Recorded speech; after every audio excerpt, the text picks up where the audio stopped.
Welcome to Catholic in America. Today we're going to be talking about modern feminism. So if you'd like to hear three male priests talk about that, come on back.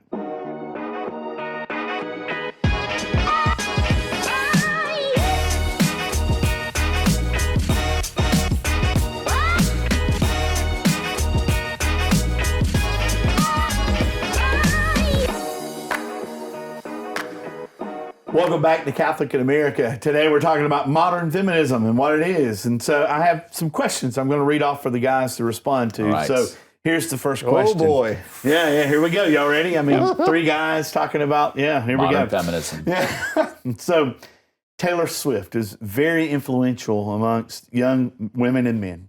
Shake it off. No, shake it off. Her anti-patriarchy, I don't need a man type attitude because I have Kat's way of thinking is informing younger generations' views of feminism.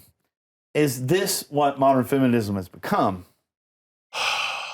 Okay, so yeah, yes. All right, next question. It's interesting to me. So Taylor Swift, obviously, she's been around for forever. So Yeah. I mean, I remember my little sister was in middle school.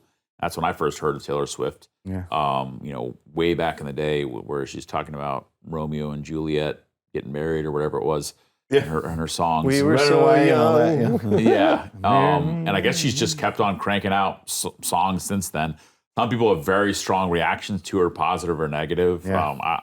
I don't know. Especially if she's there during the football game. I was in your car these- the other day. You had the Taylor Swift, That's right. all that music going in the background. That's right. You were going to say CDs, right? And then you realize I don't even have a CD player anymore. But so there's something within that, and I don't want to diagnose Taylor Swift or where she's coming from, or what book she's reading or podcast she's listening to, of this kind of anti-man, men are the problem. You see the interviews are like, do women need men? It's like, no, we don't need men, which is a ridiculous thing to say on every level because we all need women, we all need men. Like need each we other. don't have Yeah. a world without men and women. The whole thing. But for me, it kind of comes from this place of usually, and again, I don't know for Taylor Swift, come from being hurt and responding to that and saying like, because I got hurt by this thing, I'm just going to reject it entirely. So as a response of, this new wave feminism that we're now in, which has gotten to the point, and really if you get into the philosophy of feminism, and I don't know how far Taylor Swift is into this, as far as feminist philosophy today, it's whatever we are, third or fourth wave feminism now. Right. It basically is trying to abolish sex. It's trying to abolish all sexual differentiation. Like that becomes, once we can do that, because as long as there's a difference, then somebody can still be hurt by that difference. So in order to get rid of all hurt, we're going to abolish it. So I would say that like I don't need a man, or kind of like, just having hookup sort of relationships becomes the natural kind of sort of thing that we're viewing in society because of these philosophies that say we're going to try to avoid hurt by all means necessary, including the destruction of gender differentiation and norms and stuff. So so yes, that is how it's manifested in our country and our society, is through the pop songs of 15-year-old Taylor Swift. She's 15. I have no. She's in her 30s. She's dating Travis Kelce. Right, I do know Chiefs. that. Yeah. I assume she was 18 and doing it. So she's in her 30s her now or 30s, I something. guess. And still singing these songs. Well, mid-20s. If you late listen to 20s. her when your sister was in middle school, she's probably a little bit more than 18 now. Okay, that's true. Yeah, that's true. That's true. True. Yeah. So she's but I don't know if the content has changed really since then. But that kind of way of viewing it. I think all of them, all these, especially the female artists, but maybe the male artists as well. It starts off a little sanitized, and then as they get older and they become adults, they can kind of start singing, different things, and maybe even push the envelope. I mean, you look at someone like Miley Cyrus, same thing. I mean, when she was back on Disney, she was very sanitized, and then now, not so much. Is she even around anymore? Justin Bieber, I think she is. So she hangs out with Dolly quite a bit. So yeah. So what about you with this, with Taylor Swift, this feminism that we're talking about? I think it just demonstrates attachment issues. So Like Taylor Swift's music does? Yeah. some of it, attachment issues, but I think which speaks to a lot of people. So I think that's actually kind of the I mean, I have 6 sisters. Yeah. Several of them listen to Taylor Swift. She's not my favorite. No, it's not my go-to music. Yeah. But I think that she obviously speaks to people, and there's a reason why she speaks to people and why people gravitate towards not just her music, which is kind of poppy, but ultimately the content and the lyrics of it. And so, like, she speaks to, it's like when you have these lyrics about hurt and breakup and things like that, well, there's lots of people who have that, but it's also, to me, it's more revealing of the systemic problems that are present within our society, which is that our society is filled with attachment issues. Right, People who have lots of attachment issues. And that's like when you have an attachment issue, you can have an attachment issue where you overly attach, but the opposite response of that is that you have no attachment. And so like there's this kind of this bipolar moving back and forth between that. And that's what I see as spiritually and to a certain extent psychologically behind a lot of this stuff is like this rampant rejection of the other, which is to a certain extent immature, like is a sign of immaturity. It's like it's also like when you start seeing these gross generalizations, men are bad, or men are pigs, and things like that. Well, I'm like, well, yes, many men are pigs, and all men are bad because of sin, generally speaking. But all women are also bad, and by the same rule of logic. So, but that's the whole point. Is like when you're getting into these very general, gross generalizations, and I think that most people, when you would push them, they're like, well, not all men are bad, but you're like, well, that's the whole thing. You're like, you're feeding it, you're creating a culture, you're creating a conversation, and that's why like charity and truth is found in precision, and by finding it like in that. And so I think these gross, but that's the whole thing. Is like when you're kind of in your emotional tizzy, like and you're upset and you're angry and you're hurt and things like that, like you come up with these things, but it does influence obviously people. But I think that to me it's more it's more like the lyrics and the things like that. Yeah. Like the question to me is like why do young women or why do women find this so appealing? Because it speaks to something, and that's the thing is I think until we touch on that, what it speaks to, maybe it's exaggerated, maybe it's grossly exaggerated in some cases. Even like this talk about like patriarchy and things like that. Yeah. Like obviously, like there's core issues that are being addressed there. Now, is it exaggerated? Yes. Is it like all men are bad and anyone who takes on a kind of a more traditional male thing like this? The whole thing is like you get into there's too many problems with that. Yeah. When you try reshaping men to be exactly what you want them to be, and actually the thing is like this is that. If you reshape men to be exactly what you want them to be, and the same thing is true with men, if you try to shape femininity to be exactly what you want it to be, neither party is going to be happy. Right. And that's what we have right down to me is I see that many men are unhappy, many women are unhappy because they're not actually appreciating the other person. They really just want the other person to conform to what I think that they should be. Yeah. Yeah. Which is attachment. Yeah. Right. Next question. So. Everywhere I look, I see a narrative that women are smarter, physically more capable, and overall just better than men. Rings of Power, your favorite TV show by the Tom Dillon. Come on, it was not that bad. There's other ones that are so much worse. Keep going. What was the Marvel right now? Marvel. I mean, but at the same time. What was it? Was it Doctor Strange? Was that the one where Multiverse of Madness? The Multiverse of Madness, where suddenly the Marvels. Well, hold on. Professor X, Mr. Fantastic, and I forget who the third one was. Like, are immediately wiped out, and immediately killed. Right off the bat. Yeah, like the most powerful mutant in the universe. Bolt, the guy that can speak. Yeah. So. The two minor bit characters somehow are able to survive much longer. Y'all are jumping the gun here. Let me finish. Keep going. And at the same time, I also see that men can be women, women can be men, and there are no real definitions of either.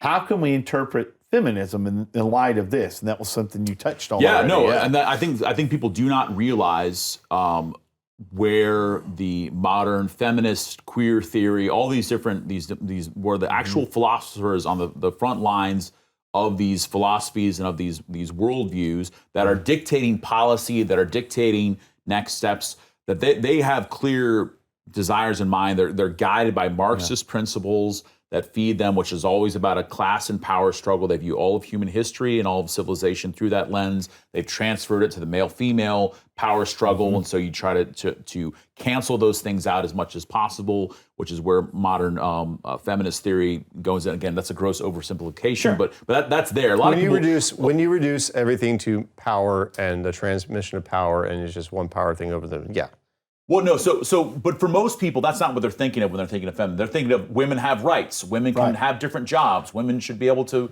vote and these things, which all of us should do similar things to men would agree with. Yeah. But so not really taken into account, that's sort of being hijacked by a deeper kind of program, if you will, that's available. Any feminist studies lecture at any university in the United States of America, it's gonna be pushing these narratives. There's all sorts of philosophers, and we're not going to go into a total breakdown of them, but I think it's a worthwhile conversation to have.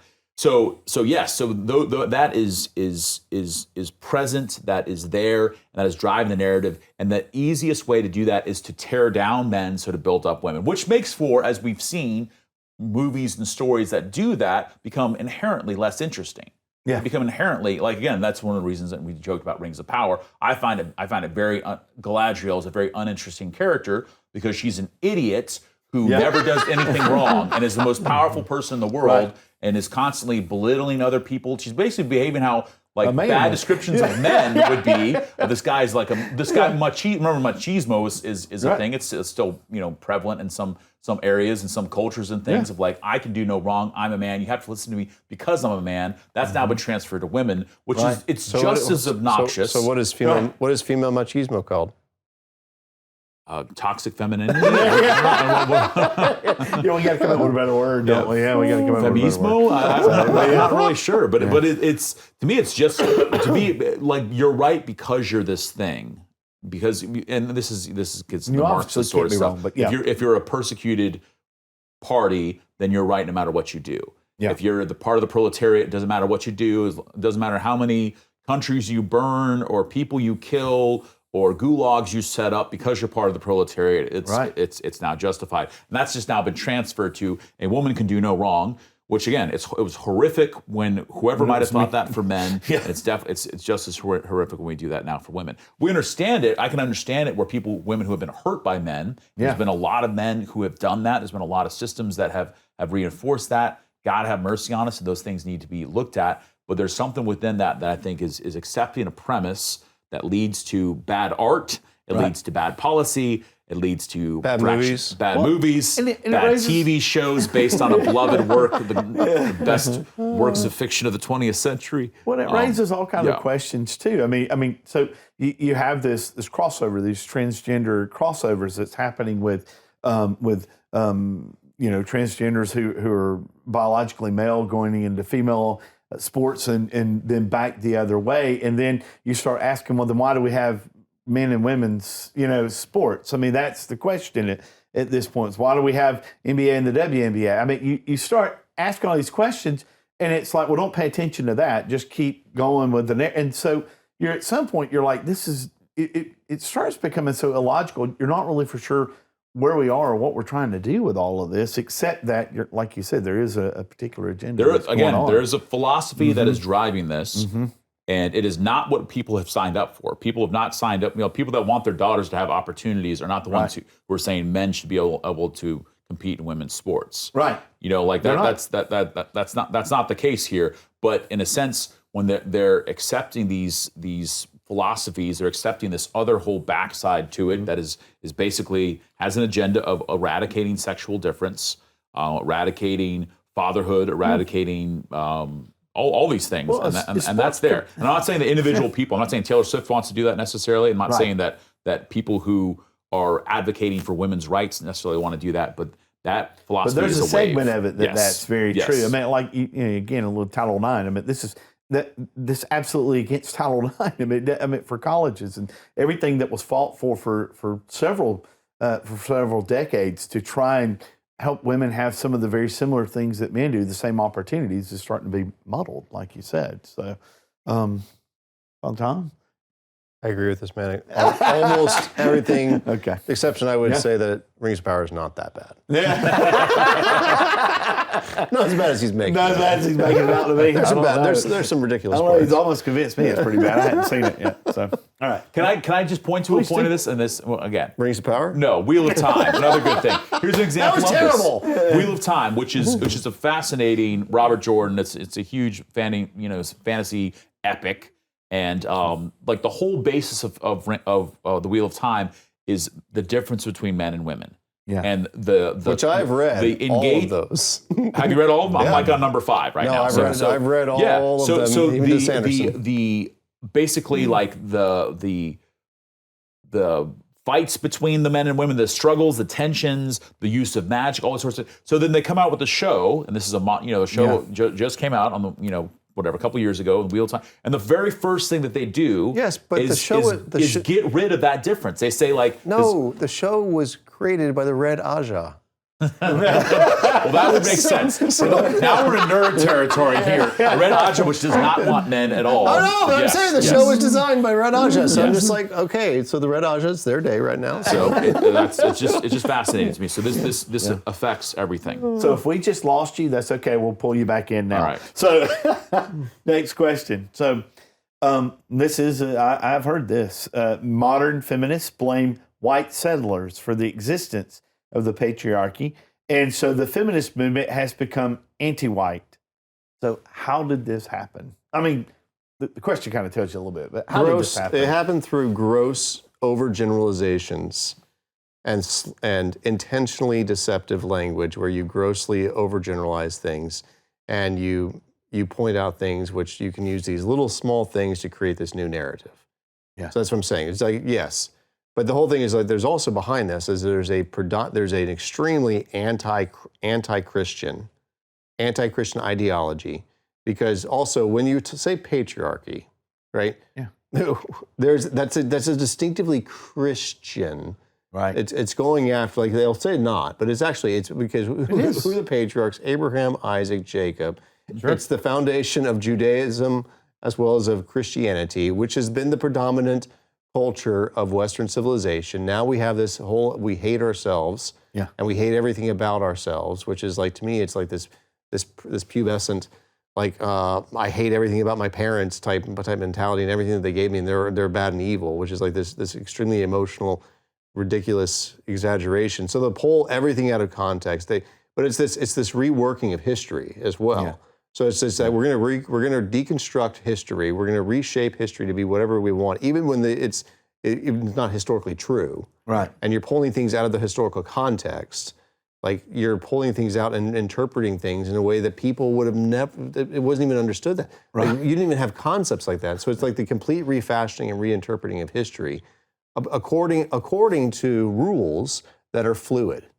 Like there's no actual rules other than the rule of power, and that power, anyone in power is wrong, and anyone who's not in power is immediately given a carte blanche free check to do whatever they want, and they're justified, which is and they've made white kind of like synonymous with this thing of power here. Correct. Even though like that's the whole thing is like this whole overgeneralization of race, when half of the people they're talking about some of them are not even white. Right. Like, but then there's this overgeneralization of race, which I'm saying is sloppy language, but it's intentionally sloppy language. Yes. It's not just like, because these people are not stupid. Yeah, it's not like, oops. Yeah. No, it's not like, no, it's intentionally sloppy language, which is intentionally because it's deceptive, because you're trying to make these universal truth statements based upon a few narrow things. This gets back into the Marxist kind of underpinnings of this, which is where all grievance studies and stuff kind of find their jumping off point, even as they reject Marxism oftentimes, is I'm trying to find what are the two sides of this. It's no longer the proletariat and the bourgeoisie, the poor and the rich. It's now like, the white people in power and all people of color, or the men and women and all people of color. Like, so this kind of like this sort of splitting, and in a sense it simplifies the narrative.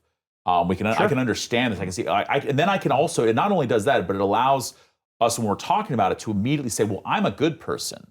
So I side with the weak people. Therefore, I'm now a good person. So in a sense, it kind of gives me the endorphin hit of like, as I think Peterson said that, that you can become virtuous without actually having to do anything, not actually having to make sacrifices or grow in virtue or grow in temperance or chastity or justice. It's a virtue without action, a virtue without behavioral. It just has to be like an idea. I just have to think this certain thing like, oh gosh, the founding fathers were all white.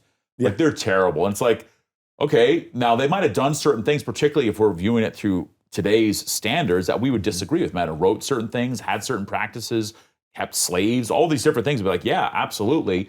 But I need to judge them not in an anachronistic way, but by their own time and say like, okay, but was there anything good from them? Because there's no nuance in this new way of viewing the world. And this new kind of like modern, feminine, like all that is done away with. This person, I heard people wanting to cancel philosophers, like cancel Heidegger because he said a racist thing. It's like again, he has to be judged by his own time and everything else. And just because he said something not good doesn't mean that I don't have to grapple with this man's thought because he's really important. Right. I might disagree with him fundamentally. I might disagree with Nietzsche fundamentally, but I see this on the Christian side where someone like Nietzsche, who's a very famous atheist philosopher, they're like, well, he died of syphilis.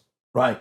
So it's like, well, whether he died of syphilis or not, it doesn't mean that I don't have to take seriously the thought of this man, because his thought has impacted society and has for good and oftentimes for ill. So I need to take that seriously. So I think it becomes a lazy way of engaging with big sweeping issues. Just sort of like put people into camps, say you're on this side or on that side. You're either the good team or the bad team.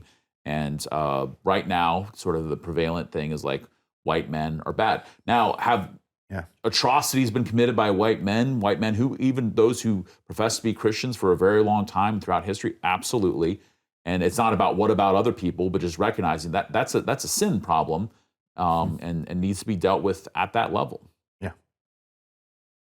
Pretty sure, regardless of your color, many men, many colors have committed atrocities. Yes, absolutely. Absolutely. You look at Mao and you look at various different persons. Idi Amin, there's lots of different things. But it's also not just men who've committed atrocities. You can look at throughout history as well as in society today. Women have committed atrocities. Right. And so there's this false narrative, which oftentimes is that in this patriarchal language, which is that most men commit atrocities and most women don't, or if there are women who've done it, it's very selective. But I'll tell you this: go back throughout history, and you're going to find both men and women who have committed atrocities of all colors, and all shapes and sizes. And again, it comes from and all different religions. An abuse of power can happen, whatever power you have, whether you have the power over your family, over the power over a school, power over society. There can be, and so that needs to be looked at. But I think also looking at the beauty of the gospel in this regard is that the gospel directly contradicts that and says that you may not play preferences just because a person is poor. Yeah. Mm-hmm. Right? That's in the Old Testament. It's like not just because a person is poor, are they automatically right. You give preference to the poor, and this has been always the teachings of the church, is that the poor are given preferential treatment because they oftentimes have less power than the person who's rich. On the other hand, the poor person doesn't get what they want just because they're poor, because if they are guilty of greed or if they're guilty of some different sort, like that's why the judge has to evaluate and not just give preference to his rich friends, but he has to He has to give preferential option to the poor, but then he has to make a right determination, a judgment. And that's where looking at power, just because a person has greater power than another person, or a party has power, or a group of persons, or a class of people has greater power, that doesn't necessarily mean that they're wrong. Right. And that's the whole point. It's like that is a logical fallacy. Which gets into the aspect of modern feminist storytelling and other things too, which consistently, if you look at any female heroine of any modern movies, they're basically perfect the way they are, and it's society that needs to change. Right. That is almost universally applicable. You see it every major, not just Disney, but or Pixar or Marvel or there's a consistent thing. Now, where there's exceptions to that, where there actually needs to be character growth, there actually needs to be, I need to change. I thought I could do this and I couldn't, so I need to work hard in order to achieve it. That actually is where the interesting stories happen. Right. But it's interesting that we see kind of with women, that sort of narrative, you are amazing, you are incredible, you don't need to change, other people don't believe in you, but you're magnificent. That for men, it's oftentimes like where it's resounding with men in our culture is now you have these former Navy SEALs and Green Berets who are now, motivational speakers, and Jocko Willinks and David Goggins that are like, you're a piece of garbage, but if you work hard, you can become something. Right. And that to me is a totally different narrative. So I think those things are in complete juxtaposition with each other, and it's very jarring for and so I think now there's also agents that, the toxic masculinity proponents of the world that want to promote that sort of thing, promote that difference, that women are just, leeches on society and men need to be free of that and not get married and not have women or just become philanderers or something. So we need the gospel is what I'm saying. For us, for men, for women, all of us, we need to know that we are sinners. We need a savior. Jesus has saved us, and he teaches us what it means to be human, what it means to be men and women. Yeah. What's your next question? All right, next question. All right. So this is a little bit of a long one, so stick with me. This is something that we've already kind of talked about a little bit, but maybe we can lean into a little bit more. Gender theory is everywhere. We clearly see it in modern feminist movements, of which Hollywood seems to have taken hold of. For instance, in the new Star Wars series, The Acolyte. Have you seen it yet? Okay. I'm not even going to bother. The patriarchy is represented as the Force, which is the source of all the problems in the galaxy, and which, of course, needs to be eliminated. Does the culture at large... The Jedi are the patriarch, not the Force. The Force is now a thread. Yeah. They've changed the nature of the Force. But anyway, keep going. So, The Force is a thread? Now. Does the culture at large really buy into and enjoy this type of entertainment, or are Hollywood producers just frivolously investing hundreds of millions of dollars into something they're really passionate about? Yes. And I find, well, I find that question to be interesting because, there's been several Disney Plus shows that were going to come out that have been canceled because of some of these shows losing money. And Because they're bad storytelling. well, and that's part of it too. So, yeah. So, but Bad storytelling. Would you with attribute it to some of this uninteresting as well? characters? Yeah, they're pushing an ideological agenda, right? And then anyone who questions their art of storytelling, and then we're told that we don't know what the words that are coming out of our mouths mean. Yeah. Because I didn't get my degree in gender studies. No, I actually do know the words that are coming out of my mouth as well as what are coming out of your mouth. So it's like anyone who disagrees with their perspective is told that they're stupid. Well, okay, you can disagree, that's fine, but like stupid means uneducated. Right. Like the actual word means uneducated. That's why like the stupid are the uneducated. So like, there's a lot of educated people who know about storytelling and can see hack storytelling where you're trying to push an agenda and a narrative because you want to create a type of culture which people just don't agree with. Well, just like there's less money behind it, just like where you've seen those like Christian movies that come out, where basically the characters are just props in order to get forward the message. Like you got the evil atheist, I'm the evil atheist, God's dead, everybody, kind of like, and then like... You're like, we don't know any atheists I don't watch those movies. But you would love them. No, I wouldn't. But in a sense, like, story gets sacrificed to ideology, and it's always tacky and it's always bad. Now, it might be the ideology you agree with, so I think these people do agree with the ideology, just like Christians would probably be willing to be kind of, be okay with this movie wasn't that great, but at least it kind of put forward a good message. And I care about that message. I've heard a lot of good people say that. And I would say, I get it. I get why you like that, but it doesn't excuse bad art. And so I think a lot of Hollywood people are enmeshed in this.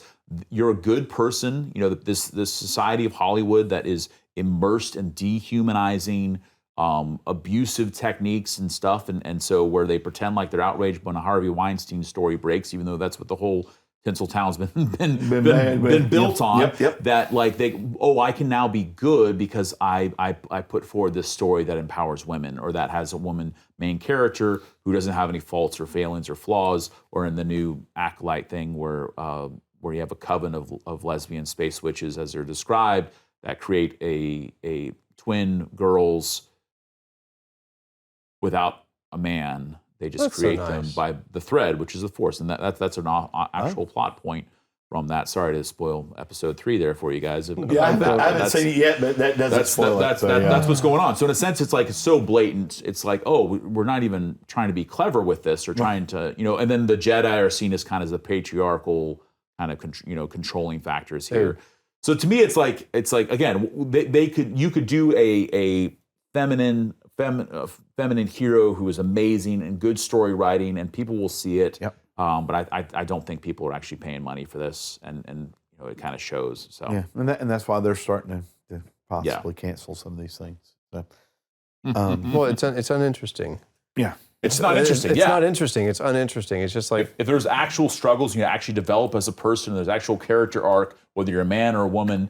I think that's fascinating. But where you just kind of take modern day issues and sort of shoehorn them into a once upon a time in a galaxy far, far away. Yeah, I've already seen like 9 of these movies, and they're just becoming more and more tasteless. Yeah, which is that they just don't have taste. They're just uninteresting. It's just like there's nothing really happening.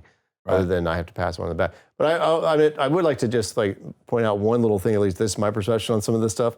Like behind this like acceptance of everyone, okay, I'm just a little bit, maybe this could be me being cynical, but that to me is also financially based. Because the more people that I appeal to, the more money I make. So do you actually believe in this, or do you just realize I'm going to cast out a wide net and try to make everyone as accepted, but the problem is this: if you try to make everyone happy, you make no one happy. Right. And that's the whole problem that I have with a lot of this movement, both in the art as well as with these movements in terms of this. It's like everyone is okay, everyone is accepted, everyone is beautiful, everyone is good, everyone is this. There's no strata, no power levels, which is going to cause unfair power disadvantages. But that's the whole thing. If you try to make everyone happy, and you try to make everyone the same. Right? Yeah, it's sort of communism. Yeah, but hold on. Some people are more equal than others. Going back to one of my favorite Incredibles movies, back when actually Pixar was making incredible movies, is The Incredibles, which is that when you make, I love that part. When everyone is awesome, no one is awesome. That's right. And so it's the same thing, but it's also everyone's special. I still am very cynical of the fact, or suspicious of the fact, that behind it is people trying to make as much money as possible. Yeah. And so, like, is it like some of the people do you actually have people who are ideologues there? Yeah.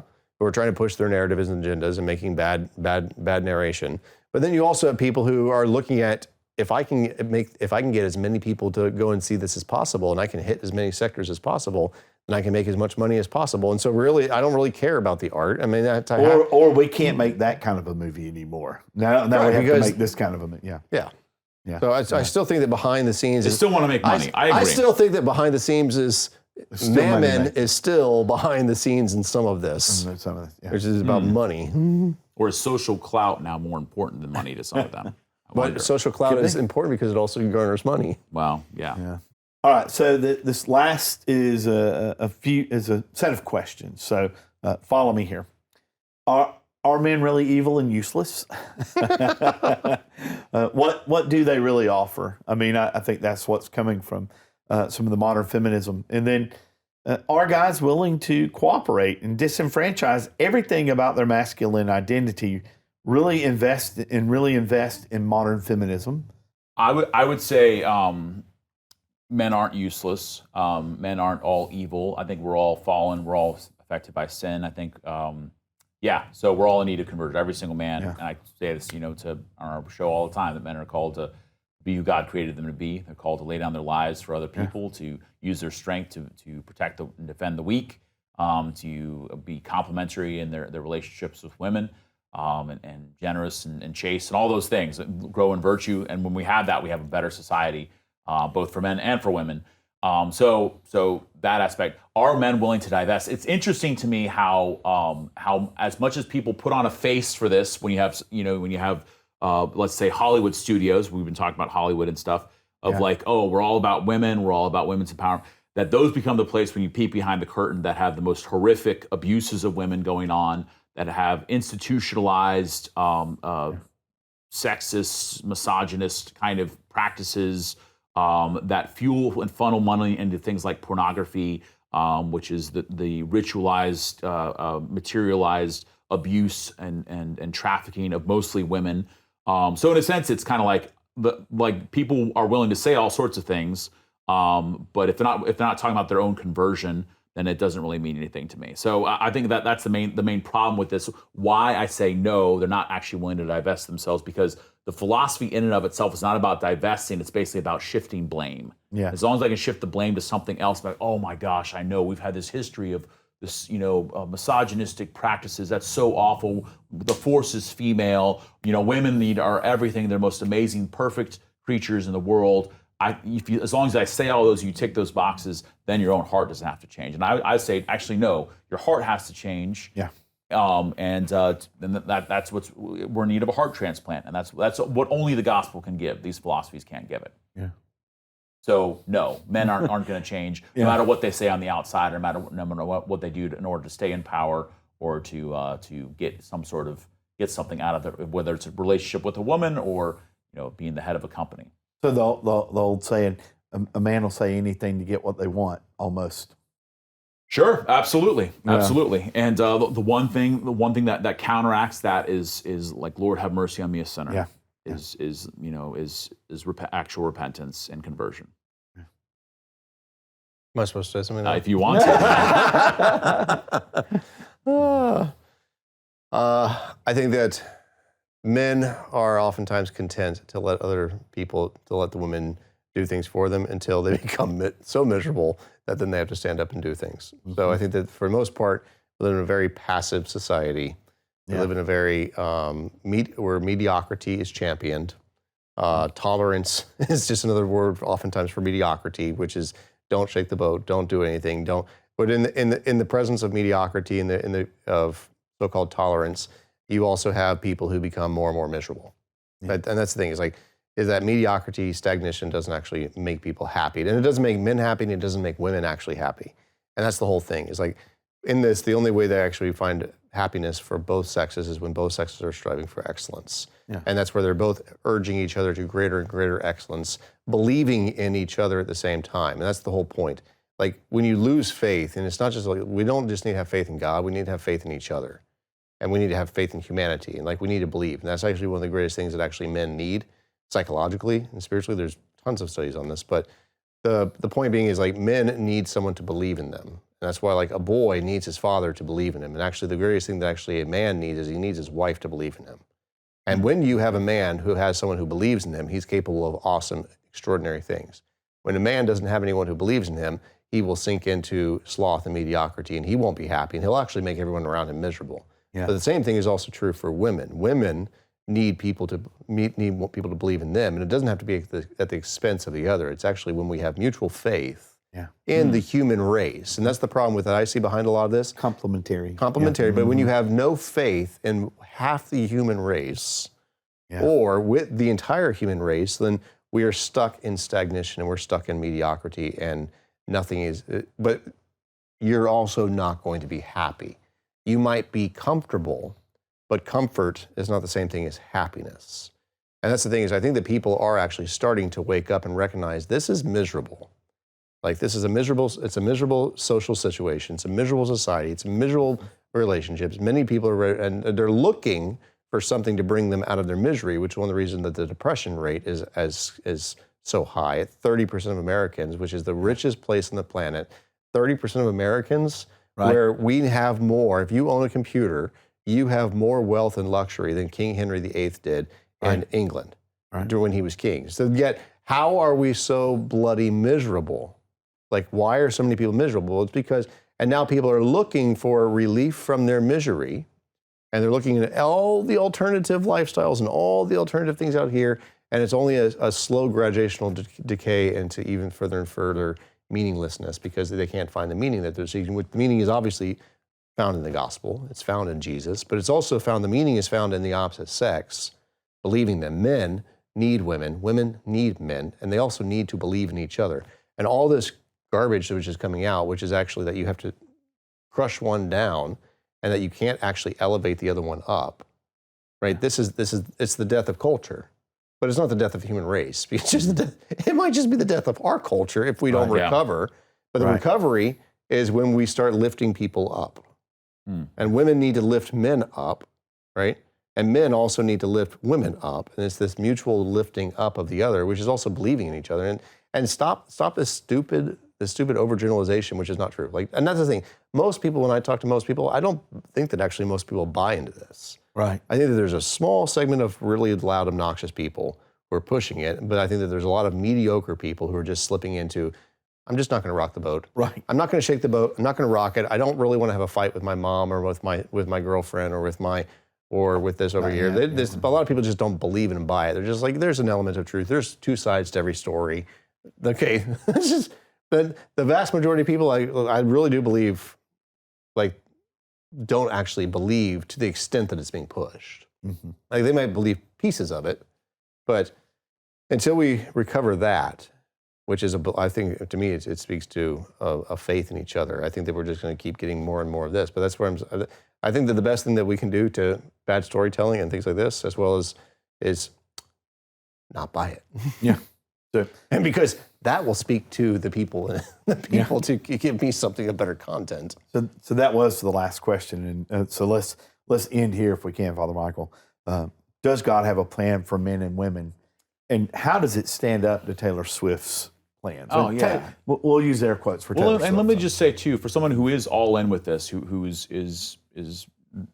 everything Taylor Swift says is speaking to her heart, feels connected with, feels heard and seen. There's something really good there, because whatever's true, good, and beautiful ultimately is coming from God.